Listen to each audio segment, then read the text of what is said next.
Guys, mahilig ka ba sa mga cordless machine?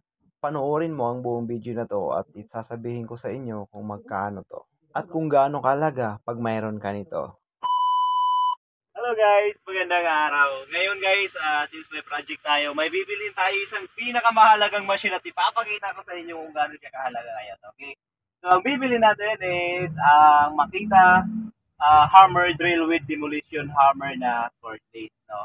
So since mayroon tayong ginagawa, so pagkakataon na to para makabili tayo ng ganun dahil matagal na rin natin pinangarap na bilhin yun. Actually guys, mayroon kaming di kurente noon, nasaksak lang.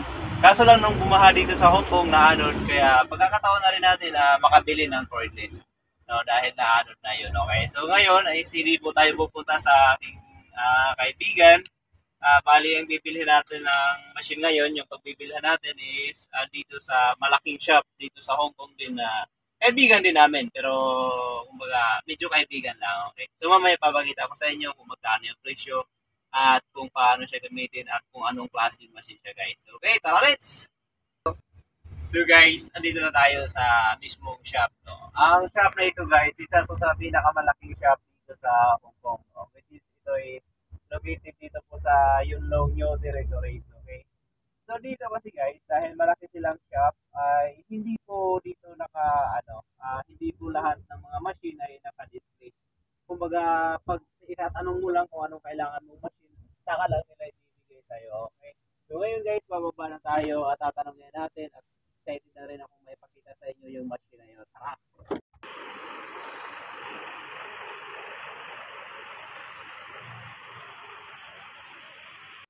Bali guys, ito na po yung bibilhin natin. Ang pangalan po nito ay Hammer Drill with Demolition Hammer na Makita Cordless. BL motor po ito. So, ang frame po nito is may kasama siyang dalawang battery at saka isang fast charger. Bali, ito yung drill na mayroon siyang drill, may hammer drill at mayroon ding breaker or demolition hammer. So, ito na po siya guys. So, cordless po ito, di battery. Ang kasama niyang battery guys, dalawang battery na 5 Ah at 18 volt, no?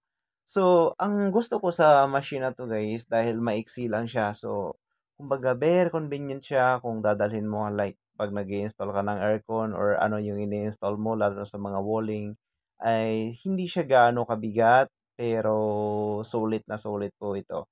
At ito po siya guys, ang siniset ko na siya ngayon sa breaker or yung demolition hammer. Ang gitna po nun is hammer drill. Okay. So, itong battery na 'to guys is talagang original po talaga ito, made in Makita. So, ang halaga po nitong isang battery pa lang guys is 900. So, sa 900 guys, sa Pilipinas yan is mga almost 7,000 sa isang battery pa lang. Mahal siya pero masasatisfy ka talaga sa performance ng battery ng Makita. Matagal malubat at very ano talaga yan, very durable. At sa mga nanonood nga pala, alam kong sasabihin nyo, paano kayo makabili ng Makita na yan? Nandiyan naman pala sa Hong Kong. Guys, huwag kayong mag-alala. Pwede kayong mag-comment down below. Katulad ng mga ibang subscriber po natin nagpapabili dito sa Hong Kong at pinapaship natin sa Pilipinas. Basta loyal lang kayo guys. Yung totoo talaga na bibili kayo. At ang presyo po pala nito guys is 4,050 at tatawaran to natin ng 3,950 Hong Kong dollar. At ngayon guys, ito na, magbabayad na ako at makauwi na tayo at masubukan natin. At ngayon, before tayo uwi guys, isubukan ko muna siyang timbangin kung gaano nga ba kabigat ang ganito. Medyo may kabigatan ito guys dahil nga may dalawa siyang kasamang battery. Ayan na nga po guys is 9.30 kg. So ngayon guys is magbabayad na tayo. So ito na nga po ito yung resibo guys. Ito na siya. So at least guys makita nyo kung magkano talaga to at kung baka interesado kayo pwede kayong mag-leave ng comment sa baba. At sana sure kayo na bibili kung sino man ang gustong bumili at ipapa-ship ko yan sa inyo ng buong buo. So ngayon susubukan natin. Magde-drill po tayo dito ng 10 mm para sa angle wedge. Binubutasan ko ito dahil pagkakabitan ko ito ng aluminum na gate. Yung gate na yun guys, yun yung primary na sasalo sa baha. Kasi kung matatandaan nyo dito, binaha kami, lahat ng gamit namin nabasa, pati mga sasakyan, lahat-lahat na. pati ref, freezer, lahat mga bed. So, halos ng lahat ng yun ay tinapon lahat. So, kung kaya ngayon, ito na yung solusyon para hindi na tayo pasukin ng baha kahit bahain ito. So, sa pagkakataon na rin ngayon guys is papakita ko sa inyo kung paano natin gamitin itong tinatawag natin na breaker or yung demolition hammer. So, chance ito dahil nagli-layout ako ng electric para dito sa maliit na kwarto. No, anyway, gagawin ko ito ng video guys. Ipapakita ko sa inyo kung ano yung diskarte at ano yung technique or strategy sa pagwawiring dito sa Hong Kong. No, kasi dito sa Hong Kong ay hindi po elektrisyan ang nasusunod dito. Ang nasusunod dito is yung batas nila kung ano yung kung paano mo gagawin yung pag-electric, no. So may color coding 'yan. Of course, usual naman talaga 'yan, pero yung pinaka nagusto ko dito is kung paano maglalatag ng wire na walang splicing, 'no. So, walang octopus connection. So, abangan niyo 'yun guys kasi papaliwanag ko rin po ito sa inyo kung paano ginagawa. Anyway, ang kwarto na 'to is very simple lang. May tatlong switch, kumbaga may limang light at dalawang socket or yung outlet at saka may isang aircon. Okay, so ipapakita ko sa inyo, very simple lang 'yan guys, pero I think na makakapagbigay din po sa inyo 'yan ng konting idea kung paano gagawin yung pag-electrical na walang splicing sa mga junction box, okay. So ngayon is focus muna tayo dito kay makita.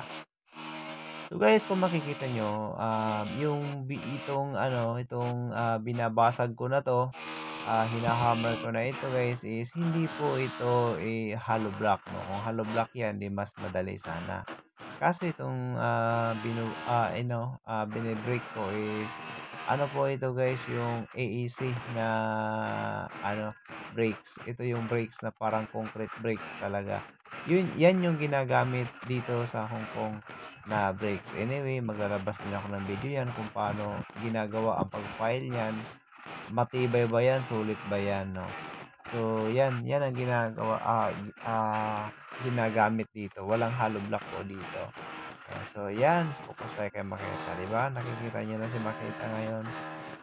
Kahit cordless yan, kahit di battery yan, pero talagang kung sa mga ganito-ganito lang na mga yung magbabaon ka lang ng mga wire or magbabaon ka ng mga PVC or magbubutas ka ng pader na di mo kailangan ng kuryente, ito na yung solution guys.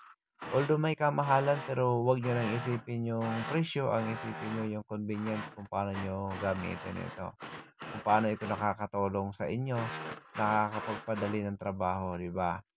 So, ang gustong-gusto ko dito guys kasi kumbaga di mo talaga problemahin ang kuryente. So, like for example, 'pag nagtatrabaho ka sa ibang bayan or sa ibang bahay or doon sa bahay na wala pang kuryente, hindi mo talaga problema yung kuryente, no? So, continue ka lang sa paggawa ng ano yung gagawin mo. Yan, so fit na ata. Malapit na, guys. So, yan yung para sa saksakan. So, yun. So, sa mga gusto palang bumili niyan, guys, mag-leave lang kayo ng comment down below sa comment section natin.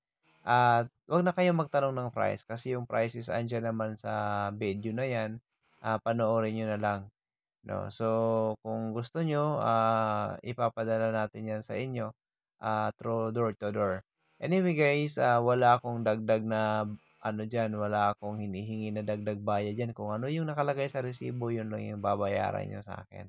Masaya lang ako guys na makita nyo yung video na to at kung gusto nyo bumili, masaya na ako dun guys na kumbaga ako yung daan nyo na makabili ng tools na galing dito kung sakali lang na gusto nyo. Wala 'tong sapilitan guys.